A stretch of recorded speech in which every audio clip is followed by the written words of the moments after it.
Good. If they close China Groves, I'm not sure what my daddy will do for breakfast. They still got right much business out there.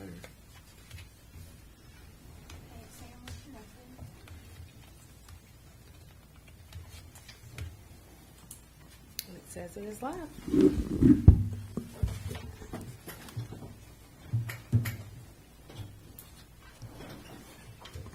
We're good. Okay.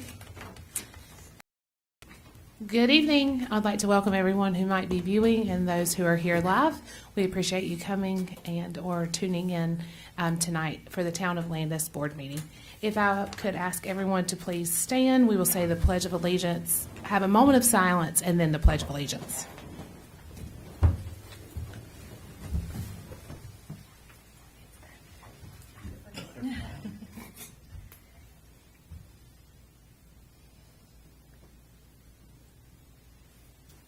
I pledge allegiance to the flag of the United States of America and to the republic for which it stands, one nation, under God, indivisible, with liberty and justice for all.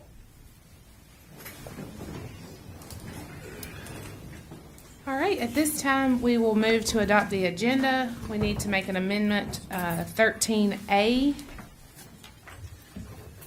We can to consider approval for the interlocal agreement with Rowan County and the proposal to provide in-house administration and enforcement of the town's flood damage prevention ordinance.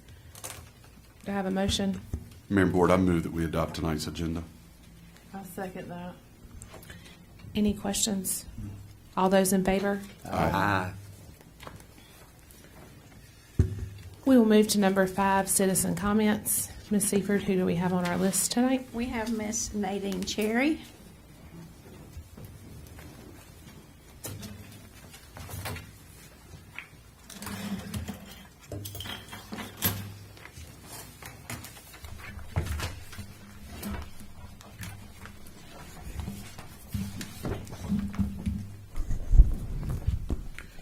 Nadine Cherry, 410 West Garden Street in Landis.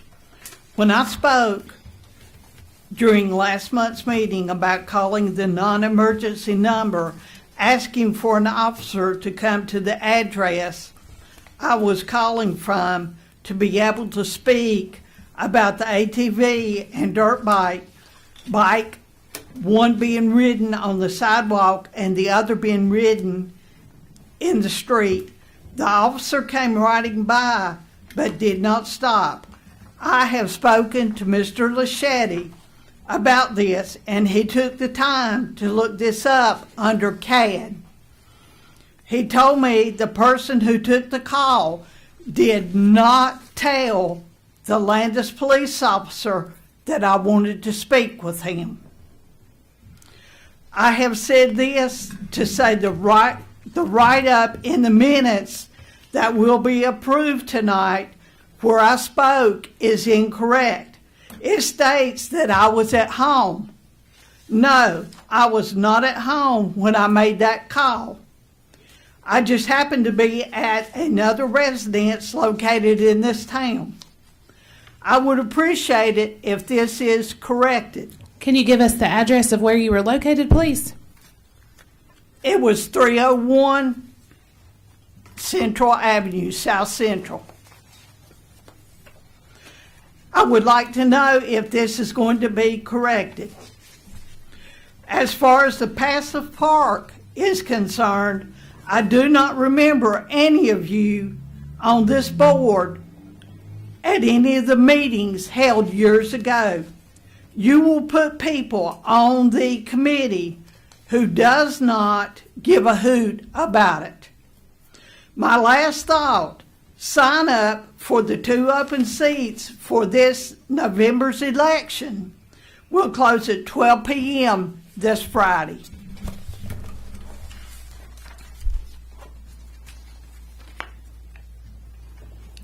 Mr. Gary Martin.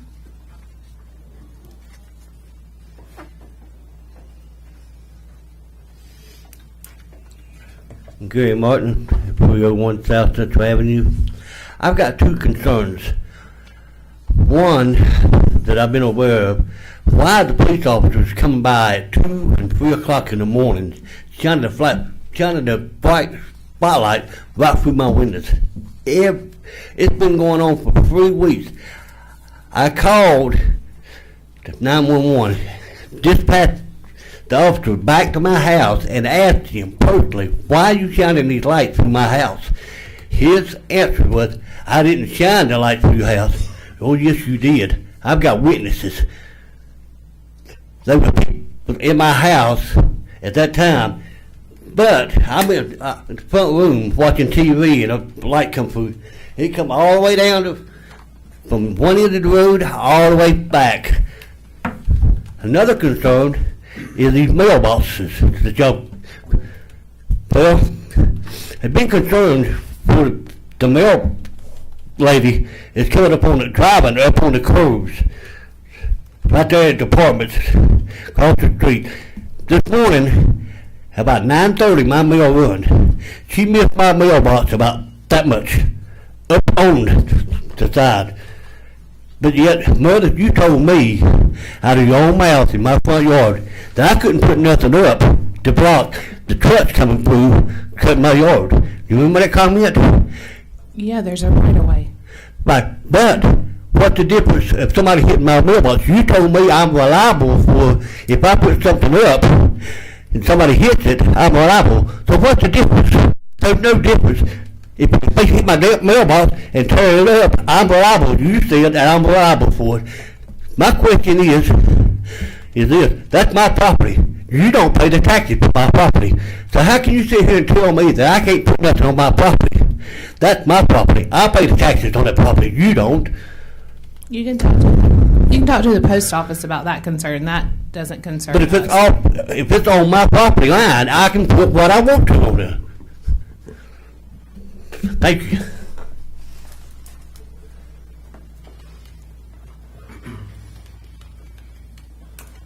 Now we will adopt the minutes from the meeting on June the 14th with the change of item number 5 from home to 301 South Central Avenue regarding Miss Cherry's citizen comment. Do I have a motion? I move we adopt the meeting minutes from the June 14th, 2021 meeting. I second it. All in favor? Aye.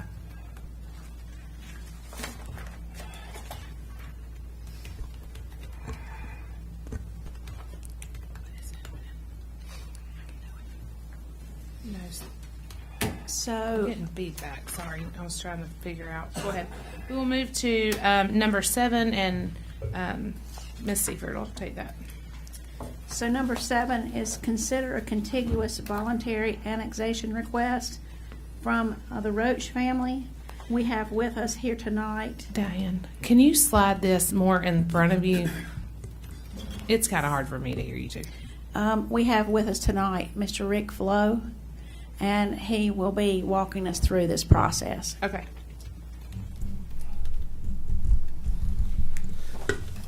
Good evening, Mayor, members of the board, staff, and members of the public. There are several steps in a voluntary annexation because we have received a petition or a request for voluntary annexation. And that's why your agenda appears to be a little long there, but we can kind of move through those quite efficiently. Can you hear me okay? Yes. Yes, thank you. All right. You'll see a memorandum dated today. It was prepared last week, but it's dated today. That sort of is to give you a lot of background on walking you through the process, because now under the new 160D we can actually consolidate our initial zoning on the property that's annexed into the town in what they consider to be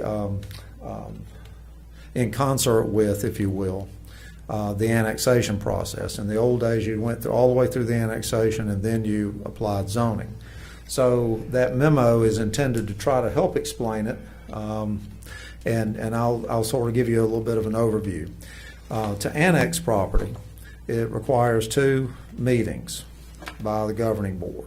And the first meeting, you've got several steps, and then the second meeting, you'll have a couple of steps. In between, which is tomorrow night, the planning board will be making a recommendation on the initial zoning of that property, because that property will be going from Rowan County jurisdiction to town of Landis jurisdiction. So that'll be the initial zoning on that property. And then you'll hear that at your August 9th meeting. So that's what's going to happen with the zoning part. There'll be a hearing that night and everything else. Tonight is the kickoff. And the statutes basically guide us through this. So you'll see a little bit of a ceremonial aspect to it. The first formal step is that I present you with the petition, which you have in your agenda material. You'll see a petition signed by the Roach family members for this property. There's a map on the next page that shows the property in question, and to talk you through where that is, for those of you who know the Dollar General on the corner of Cannon or 29 at Coldwater, this is the little patch of woods across the street, across Coldwater there on the corner. It's just that undeveloped lot on the corner there that lies outside the town limits. The town limits actually go all the way around that property. So everything but that property is in the town limits of Landis today, meaning that the property is 100% contiguous or touching your current town limits. So there's a resolution there for you to consider that will direct the clerk to investigate the sufficiency of the petition, and that is the first formal step. So, Madam Mayor, if you would, that thought, the draft resolution number 2021-07-1 is in your material. Do I have a motion?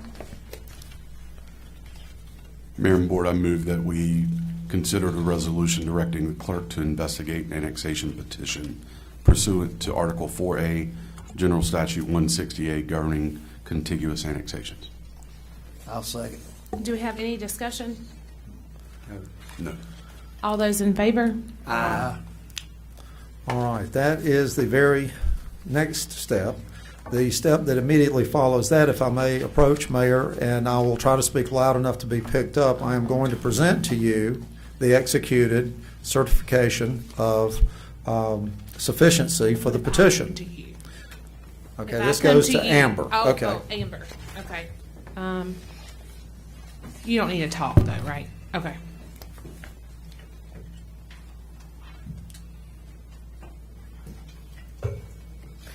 Just trying to make sure we're heard. You each have a copy of that certification in your agenda packet following that first resolution. That one's been executed. The certification simply means that it complies with the contiguous standards for being annexed, and also that we have made sure that the owners of record are the people that actually requested it. Somebody else didn't do it, okay? So that's the next step. The next step, like I said, there's lots of small steps, and it's the final step that you'll take tonight, is actually a resolution, a second resolution. This resolution calls for the question of the annexation and sets a public hearing for your meeting on August the 9th at 6 p.m. They do require these be done by resolution in the statutes. Do I have a motion? Mayor and Board, I move that we consider approving the resolution fixing the date of a public hearing on question of annexation petition pursuant to Article 4A of the General Statute 168 governing contiguous annexations, specifically resolution number 2021-07-2. I second it. Any discussion? No. All those in favor? Aye. Aye. Okay, if there are any questions regarding the annexation process or anything else outlined in the memo, I'll be happy to answer those questions. Otherwise, that concludes everything for me tonight. And we will see you on that subject at your August meeting. The planning board will be taking it up at tomorrow night's planning board meeting. Perfect. Thank you so very much. We will move to item number 8. Item number 8 is consider information on the South Upright Street Basin Sanitary Sewer Rehabilitation Project. Let me start by saying that this is likely a project that is not familiar to you. It precedes all of us with the possible exception of Mr. Coyer. Therefore, this is a project that was approved by former boards and is resulting in a project that you are committed to continuing. For a number of years, the town has been working with the Division of Water Infrastructure and Gary Flowers at Municipal Engineering Services on a project to improve and replace sewer pipes in the South Upright Street Basin. Former boards and managers worked to receive a Clean Water State Revolving Fund, or CWSRF loan, of $2,288,120, with up to a maximum of $500,000 in principal forgiveness. Everything over the $500,000 will be repayable at 0% for 20 years. There is a loan fee of 2% that is involved after bids are received. According to Gary Flowers, this project was first proposed under Reed Lynn. Last year, he worked with Mr. Barefoot, who decided the project should be scaled back to allow us to receive the maximum forgiveness, $500,000, with the least amount of possible for payback. That has resulted in a project that is currently estimated to cost $1,020,000. Payback will not start until project completion, which will be sometime in the 22-23 fiscal year. The scope of the project will include replacement of 3,673 linear feet of pipe from clay to PVC and 21 manholes. This will give us a start toward improving our infrastructure and decreasing the amount of I&I, which is inflow and infiltration, that we have.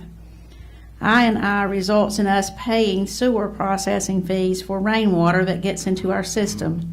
Overall, our system is in a similar condition to other systems of our size.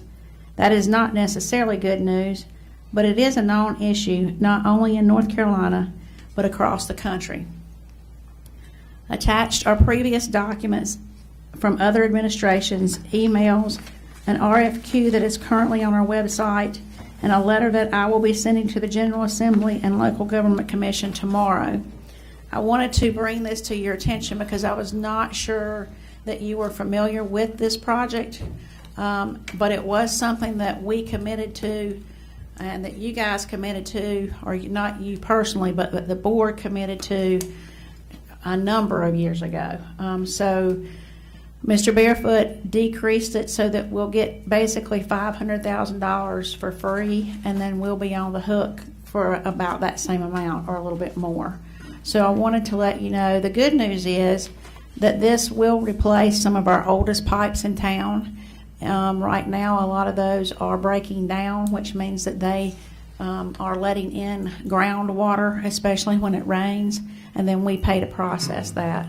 So I just wanted to bring you up to speed on this. If there are any questions, I'll be glad to try and answer them. I don't have any questions. Any questions? All right, we will move to item number 9. Item number 9 is consider a required letter from the auditor. And basically, this is just a letter that they are required to present to you.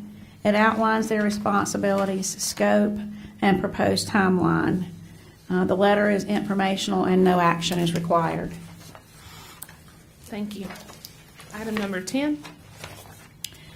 Well, we got a lot tonight that aren't requiring too much of your action, but I just want to bring you up to speed, and I didn't feel like they should be quickly passed over in a one motion to adopt without talking about them. So this one is actually consider traffic concerns on South Zion. We brought this first up in November of 2020 when Mr. Barefoot presented for your consideration the potential development of a speed hump policy. This was presented as a possible solution for traffic concerns expressed by a number of residents on South Zion. At that time, there was a plan to reach back out to the neighborhood for input. Unfortunately, this issue fell through the cracks, and to my knowledge, no additional action has been taken to address the concerns. This came back up again last week when I received a call from a resident, Mr. Aaron Kincaid. Mr. Kincaid called to express his concerns about speed and his mailbox needing to be replaced multiple times a year. I reached out to our Public Safety Director, Zach Laschetti, for his input. I also sent to him the information on speed humps provided to you by Mr. Barefoot. In addition, I requested that Mr. Kincaid organize a meeting of the residents in the area and told him they could use the boardroom for the meeting. I also expressed to Mr. Kincaid that we would have representation from the town staff at the meeting. Once we have dialogue with those most impacted, I will bring to you a recommendation from staff. That area, as you know, is often used as a cut-through to avoid Main Street. And we are getting a number of, well, last year we had a number of complaints or concerns from the citizens in that curve. And Mr. Kincaid is also in that same area and has a small child that he is concerned to let play out in the front yard. So obviously we know that this is an issue.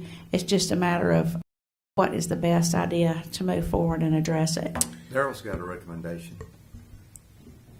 We had talked about speed humps, stop signs. Neighbors said they didn't really want stop signs because people starting and stopping. Trucks was a concern. Trucks are not supposed to be on the road. It's already posted. Nothing over 2 hours. But it's not that. It's the. I understand it, but it's just Okay. not what. My recommendation, these ripple strips that's on east. Like at the Sandy Ridge. Yeah, Like at Sandy Ridge.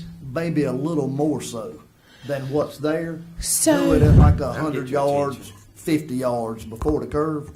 That'll slow them down. Speed hump, I think, is going to put them upside down in the man's yard. People So, don't know it's there. so if you come from 5th Street on Zion, right in front of, it's between 4th and 3rd, in front of Connie Brown's residence, it's 25 miles an hour. However, if this is the sign, this is the tree. So there is no way to see that it is 25, and it has a curve, symbol showing you that there's a curve. It is not posted coming from Rice down through Zion. Anywhere is it posted that it's 25 miles an hour. So my question would be is, is that something that we can do to make the whole road? And I'm saying all the way down to where it dead ends behind Tony Hilton, through Mr. Locklear, Mr. Stewart, all the way down to where it dead ends onto Davis. Is that Davis, I think?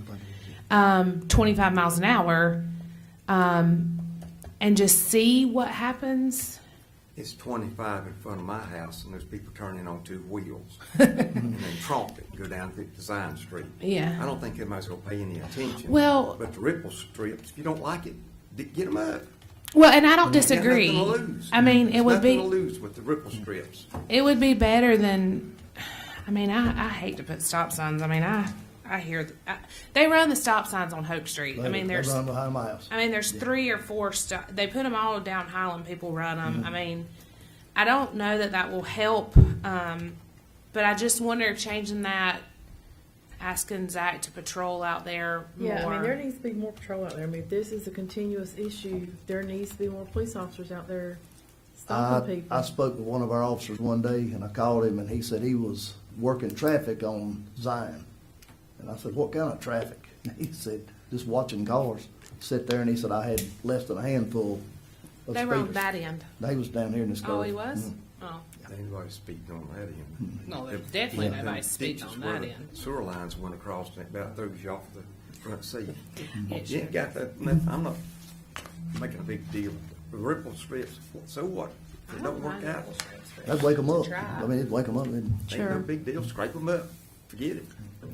Well, I'd like to get some input They from get the my citizens. Yeah, I agree. And Yeah, then, sure, yeah, and let- then work with Dr. Lachetti to just see what we can do. I mean, some of it is just making the sign more visible, and then trying to enforce maybe what we have in place already, and then consider something like those ripple strips. That would be a good compromise Well, I between the definitely speed bumps and the stop signs We've got to get a new 25 mile per hour sign coming the other way. the other way because Yes. it's not there. Did you? Yeah. You didn't see it either, right? Okay.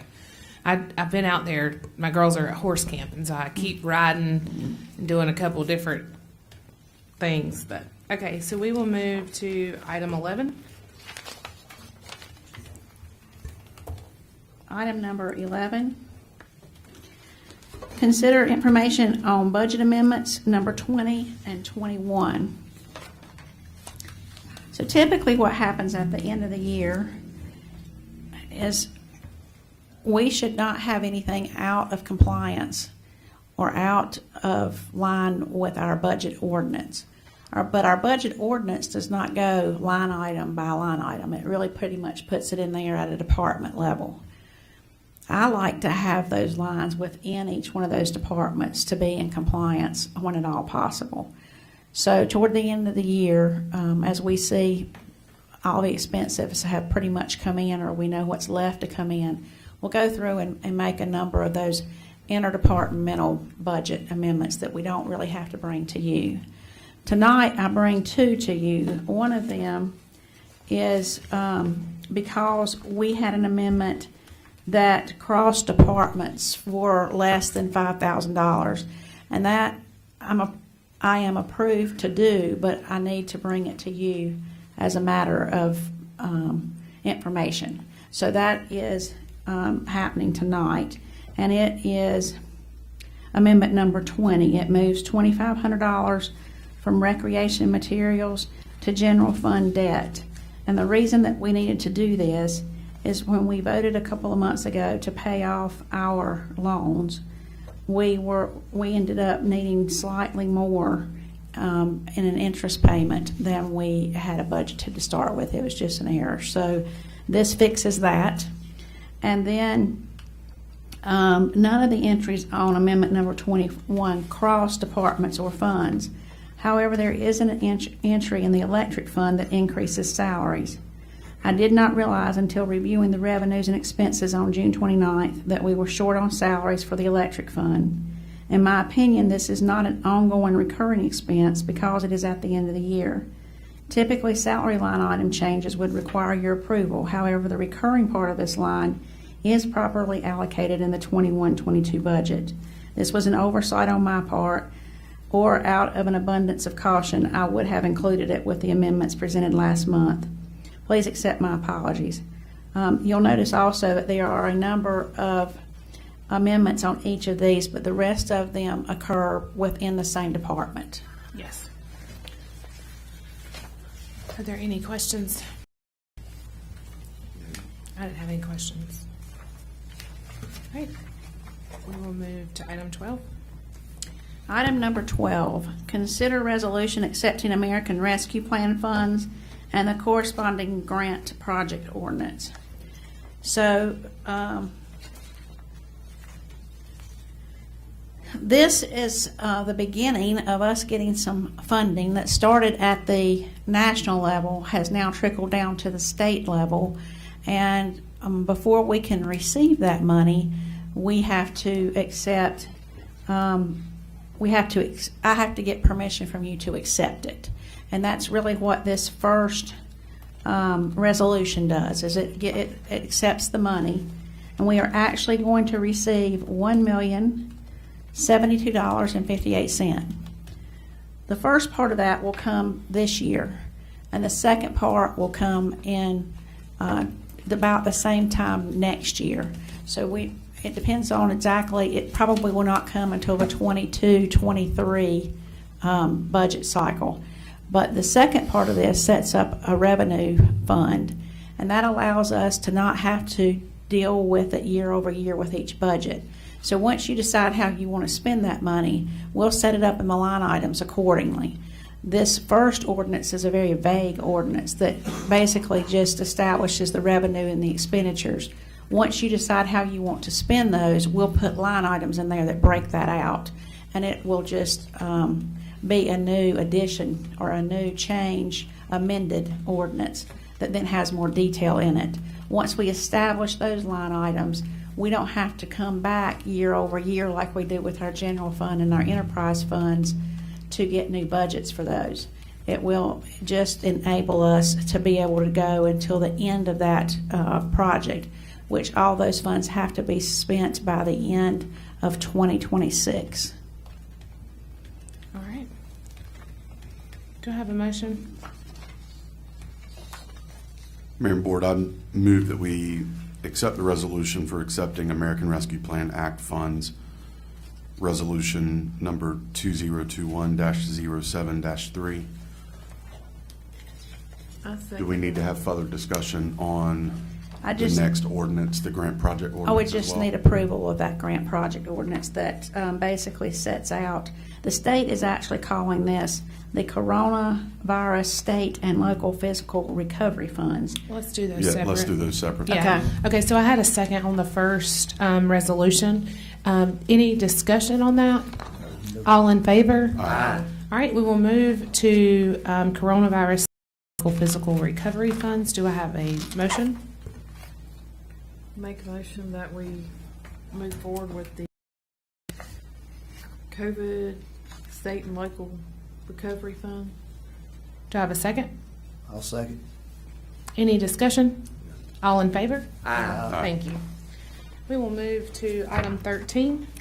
Item number 13 is consider approval of the cyber disaster recovery plan policy and the cash handling policy. I've been trying to bring to you each month a couple of new policies so that hopefully by the time we get to the end of this calendar year, we'll have most of our projects and most of our policies and procedures in place and officially adopted by you. As you know, we didn't have a lot of those when we all arrived here, so we're trying to get back into making sure that we have everything officially documented. This month I bring to you the cyber policy, and this last month I brought to you a cyber policy, but this month I'm bringing to you a cyber disaster recovery plan policy. Who knew we needed all these things? But our insurance company, as you know, we have $1 million policy on if we were to have any cyber issues. Plus, we work with BC3 and their programming to make sure that we try and prevent that from happening to start with. But with that said, our insurance company said that if we don't have this disaster recovery policy, they will not continue our coverage at that level. So the first policy just puts in place that plan, and the second policy concerns cash handling. And we've been in need of that for a long time. We're trying to make sure that we are handling our cash the same way at every location, whether it be at the park or at the town hall or at the pool, that all of those locations have a process in place, and then that we have oversight provided by the different department heads at least quarterly to go by, watch and observe that, and sign off that the procedures and policies are being followed. So that second policy does that for you, and that's really just asking you to accept those policies. All right, do I have a motion for the technology disaster recovery plan policy? Mayor and Board, I move that we adopt the technology disaster recovery plan policy. I second it. Any discussion? All those in favor? Aye. Do I have a motion to accept the cash collection and cash handling policy? Likewise, I move that we accept the presented cash handling policy. Do I have I second that. any discussion? All those in favor? Aye. We will move to 13A. So 13A is an addition to your agenda tonight, and it is to consider approval of an interlocal agreement with Rowan County and the proposal to provide in-house administration and enforcement of the town's flood prevention ordinance, flood damage prevention ordinance. So this first came up when we started looking at our LDO and our new zoning policy. And I received a call from Mr. Shane Stewart. He is the Assistant Planning Director for Rowan County, asking that we make a change to our LDO and zoning ordinance to include language that is exactly the same as what we had in our old one on flood damage. And the state, according to Mr. Flo, has made some recommendations on changing that language. And we felt that it was important to stay in compliance with the way the state was moving. So we chose to leave the language as originally proposed to you in those in that LDO and zoning. Following that, the Rowan County Planning Department let us know that they will no longer support us if we do not have the language that they desire to be there. So therefore, we are opting out of them providing that coverage, and In Focus will do it here in-house. So it's my recommendation that we provide the letter stating that we're going to pull out of having them provide that service, and then that we adopt the following interlocal agreement that basically just states that they are still going to continue to provide for us our building code administration and enforcement services. So basically, it just changes that agreement to leave out the flood damage plan. So basically, they are requiring that we do both of these documents to get out of that old interlocal agreement with them and then move into a new one with them. All right. So do we have a motion? Mayor and Board, I move that we consider approving an interlocal agreement with Rowan County and proposal to provide in-house administration and enforcement of the town's flood damage prevention ordinance. I second. Any discussion? No. All those in favor? Aye. Did we need to do those separate, or were? No, they're okay. Okay. I think. And I do want to give a shout out to Rowan County and just thank them for the services they do provide for us. They do that in exchange for the fees that are associated with that, and we appreciate their help with our building permits and the management of that program in general. They do a lot, and we've got a lot of building going on currently, so they're spending some time working on projects for us, so we really appreciate that from them. All right, we will move to number 14. Item number 14, consider information on National Night Out. This is an exciting program that Dr. Lachetti has mentioned to you briefly before, but we will not have another meeting before this program happens. So I wanted to take a few minutes tonight and just bring it to your attention and to all of those citizens that are watching and listening out in the neighborhoods. At the request of Public Safety Director Zach Lachetti, you approved National Night Out proclamation at your May 21 meeting. This proclamation establishes Tuesday, August the 3rd, 2021 as National Night Out in the town of Landis. While Landis has not participated in the national event every year, this will be the 38th annual National Night Out. The purpose behind the event is to promote cooperative, police, community crime, drug and violence prevention efforts. In addition, we hope that it will be an opportunity for our citizens to get to know their neighbors, our public safety staff, and have a great evening outdoors. The event will be held August the 3rd from 6 to 9 at the YMCA soccer fields. The event is free for everyone and will include food, entertainment, children's games and inflatables, child identification kits for completion, and a helicopter for the children to watch and maybe even get to climb on a little bit. Please encourage everyone to come out and be a part of this event. Our public safety team and recreation department are putting a lot of effort into making sure it is a fun event for everyone. It also provides us, as the mayor, board, staff, and citizens, an opportunity to show our support for our police and fire officers. I am proud to say that I believe we are a town that is appreciative and thankful for the work they do every day to protect us. We will be advertising and promoting the event for the rest of the month. I will be on vacation for that event. Oh, no. Sorry. That's okay.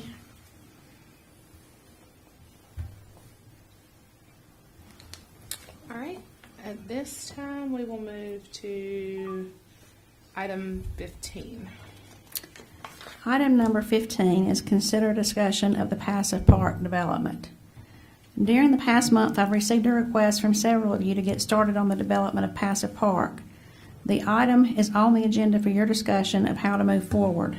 As I have shared with some of you, it is my recommendation that you consider developing a committee that consists of 2 board members, at least 5 citizens, and potentially 1 or 2 employees.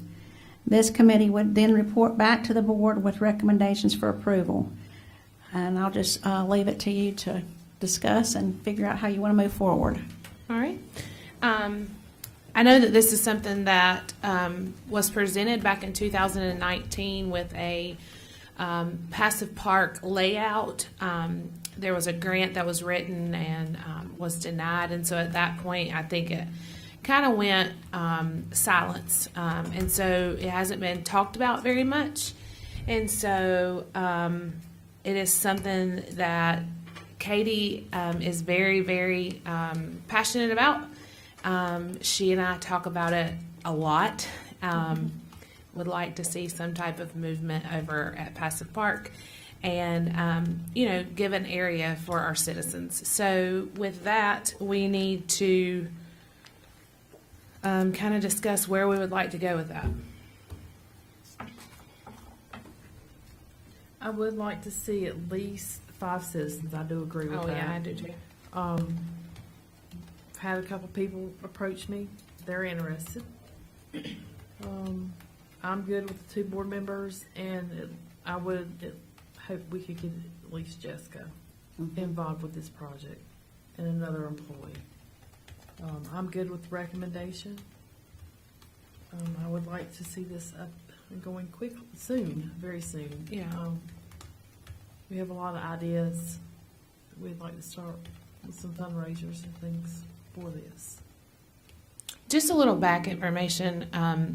There is money that has already been allocated to Passive Park from the DC Lynn properties and different things around town. Anything that is sold that was his goes into Passive Park and can only be used for Passive Park. So that's a little history to you citizens that may be watching, that it wouldn't necessarily be money that comes out of our budget. However, it could be, depending. But we would also like fundraisers, whether that be bench that people would buy in honor or memory, or flags, different things that we can have throughout the park. So there is a vision. It's just it hasn't been talked about in probably 2 years, I would say. Right? We talked about it some. Yeah, but I mean the whole layout and different things like that. So 5 citizens, 2 board members, and 2 employees. Daryl, Tony, y'all have any input? How can the people let us know that they are interested other than contacting somebody? I mean, if they want to. That I've had people already contact me, and I know Katie's had 2 or 3 contact you. Well, getting the 5 is going to be pretty easy. Oh yeah, Okay, that's people good, that's good. want Okay. something uptown. That's I good, mean, all right. they want it for sure. Sure. Citizen involvement, I think, is key. Get across the plethora of ideas that could be supported and just be equitable in that process. I'm sure you could walk out and in 5 minutes have 5 people that want to.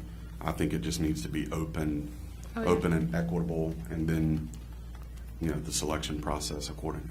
For the citizen, the board, the committee needs to have the residents of Landis involved with it. So you'll need to be a resident, be a part of the committee. I think we should talk about it for application, call of letter of interest, and then set a deadline for who's going to comprise the committee with 2 of us. Okay. I know Katie wants to be on the committee for sure, and I would love to be on the committee. I've talked with Katie a lot about it. So I would think ultimately as mayor, you could preside over any committee.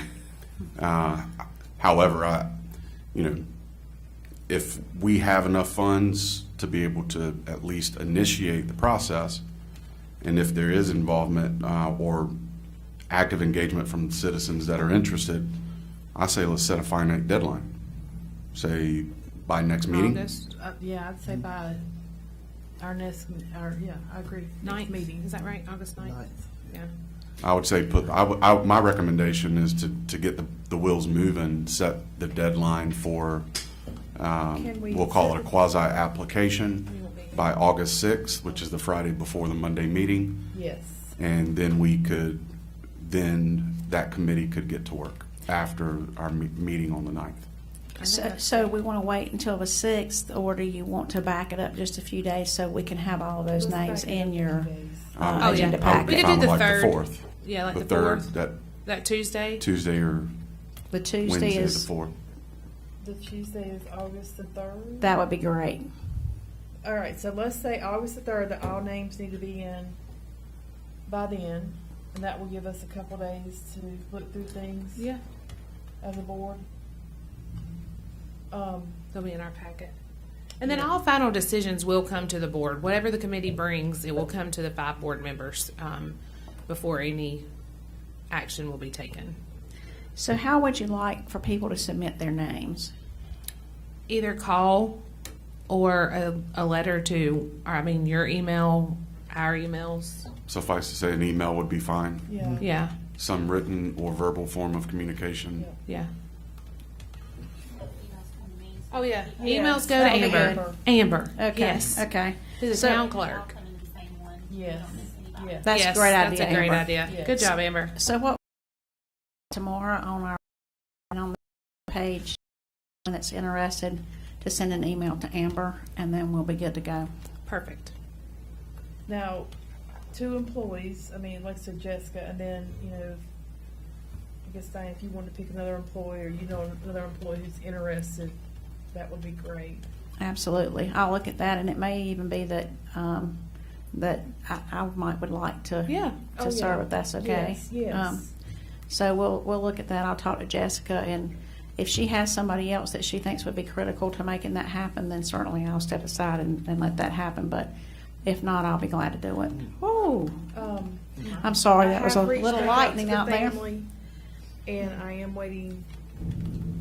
I got a little bit of response, so Oh, good. yeah. So I caught it at a bad time, but I would like for the daughters to be involved with this too. Okay, So that'll be great. All right. We will move to item number 16. Item number 16 is your financial report, and I really just did not provide a lot of dialogue with this because we're still at a preliminary stage. This looks like a great time to talk about it because it says June 30th on it, but we can have, we typically will accept invoices that are for the June period up until August. So those numbers won't really be final until then. And at that time, I'll bring something to you and just talk about exactly how much is going to go back in your fund balances, exactly how much is going to go back in your enterprise funds as excess for the year. I would also like to point out to you this month, if you'll take a look at the very last page, the last page shows you what we basically have in our checking account. And I went back through our agendas from last year to look at where we kind of were and how things had changed in the past year.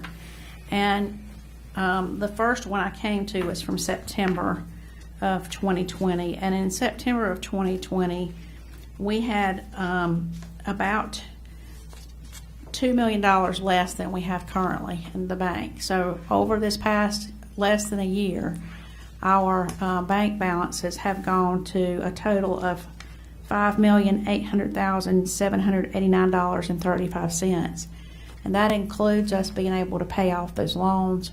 And I know to some of our citizens that maybe seems like a lot, but we really needed to get those fund balances up where they need to be, and we still have a ways to go on that because we don't know what the future holds, and we want to be prepared for that. Once we get to that stage and we're adequately prepared, we can look at different options for maybe some of the excess that we currently have, but we have to get those provisions in place to make sure that we are where we need to be. As a small town, your percentage in your fund balance should be much higher as a percentage than it is in a larger town because big things still happen that cost a lot of money in a small town, but we can't recover from it as fast as somebody like Charlotte. You hit us with a couple $1 million, and that's a huge, huge deal for us, and it might not be in a larger municipality. But I just wanted to have you look at those. You'll see that we are, our revenues are exceeding our expenditures in all of our funds, so I do anticipate us being able to give back at least a little bit in each fund, which is a good thing. That means we were good stewards of our money, and then our revenue came in where we projected it or higher. I agree. I have to say thank you to you and your team Yeah, for doing I this. appreciate because that. Without your leadership, there's no way we could be where we're at today. Well, thank you. I appreciate that. I just want to say thanks for the transparency. It is nice to sit in a meeting, whether you're the mayor or whether you're a citizen or who you are, and actually hear numbers and see line items. You can request, our packet just like we get, and you can see it just like we can. And so for a couple years, we sat on the other side of that. And so I appreciate that. Absolutely.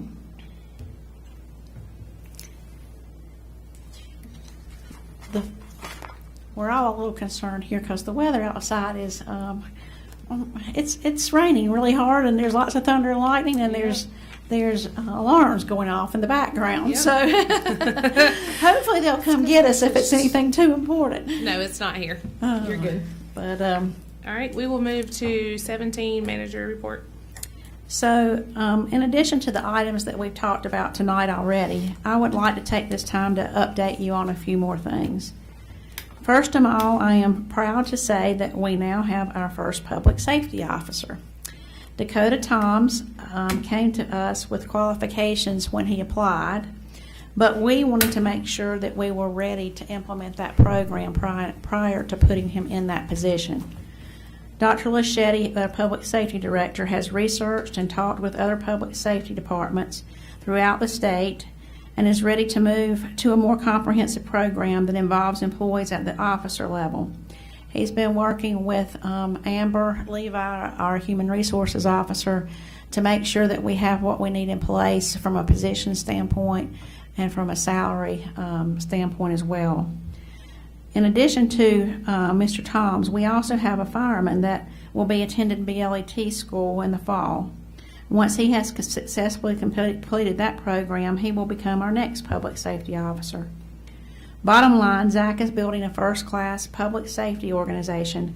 I could not be more proud of him and the team. They've come a long way in a very short period of time. The second item on my report also involves a part of the public safety department, and that is the police department. As you know from the nightly news, being a police officer in today's environment is difficult. Because of that, the number of people that are pursuing that career is low. To help with employee retention, we will be offering $1 per hour shift differential for police officers working the third shift. For clarification, that differential is tied to the shift and not to an individual.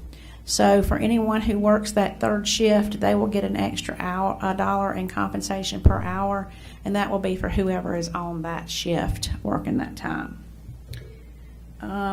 We had a new audit team in for the first time. Our new team was in last week. They were here for most of 2 days, and we'll be back the first week in August for an additional 2 to 3 days. So far, I could not be more pleased with their work. They are very detailed and ask a lot more questions than we received last year. I think that you will be pleased with their results and with their thoroughness. Also, I gave to you earlier this evening an update that I received this morning from John Gaines.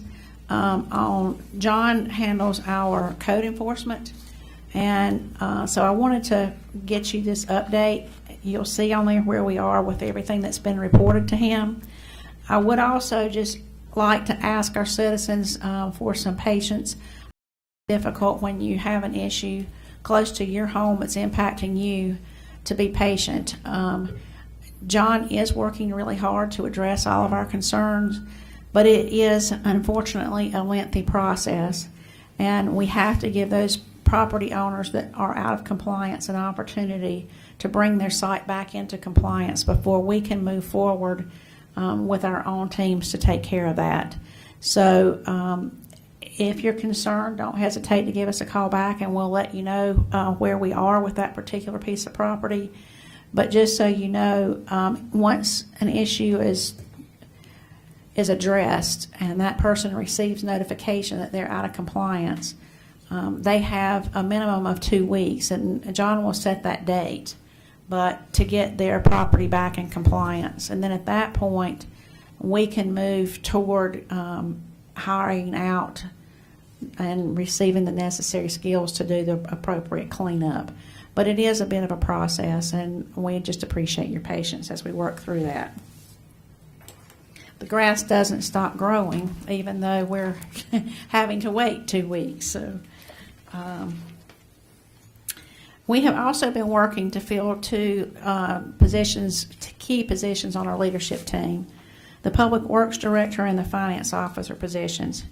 We have narrowed down the Public Works applications, held one interview, and should be able to introduce a new member of the team by your September meeting. The application pool for the finance position is much smaller. We are working on a couple of options for a long-term solution and hope to have something to you soon on that position. Wanted to also bring up to you that hopefully the citizens and you will be able to see over the next week or two our new Landis town limit signs have been completed, and we are now in the process of installing them.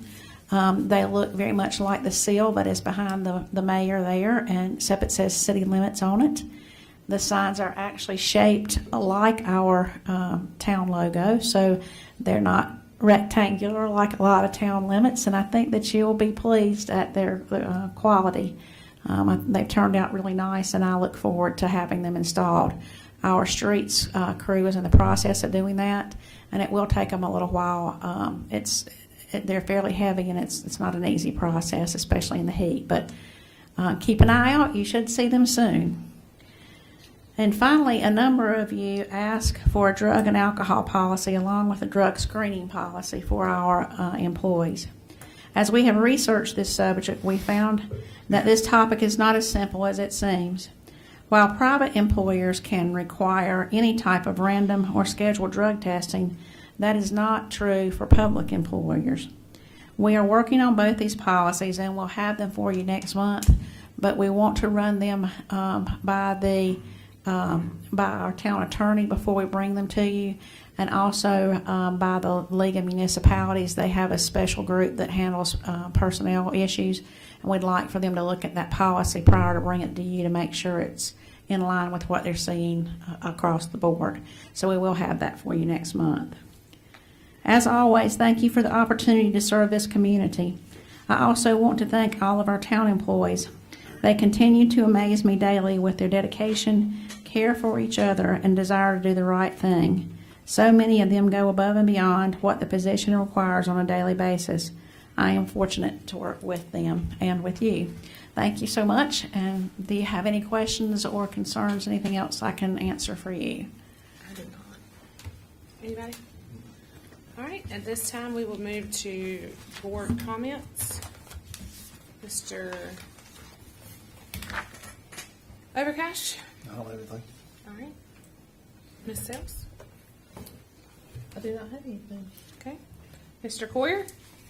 Every meeting that goes by, I'm amazed at what you've accomplished and what you've done. It's unbelievable to me. I know what kind of a mess we were in, and I'm very, very confident that we made the very, very right choice with you. That I don't think, with this in your background, I don't think anybody else could match what you've done. Well, I appreciate that. We have a lot of good help from a great staff, so I appreciate that. Mr. Done good. Mr. Stewart? No comment.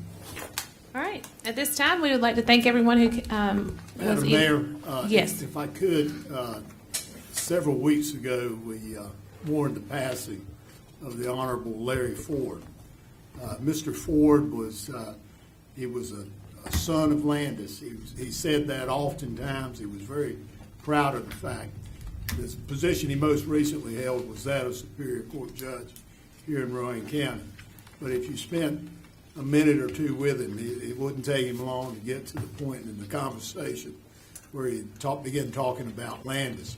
For many years, he served as a town attorney here in Landis, and I'd just like to thank his family and just everyone. Let's remember Larry Ford, true son of Landis. Thank you, Mr. Locklear. I don't have anything other than don't forget National Night Out on August the 3rd. We would love to see all of our citizens and bring your kids and make sure you tell your neighbors. And we appreciate all that our staff does for us, and we look forward to hear from each of you about Passive Park and things that are coming up. Thank you. If I have a motion, we will adjourn. So moved. Second. All those in favor? Aye.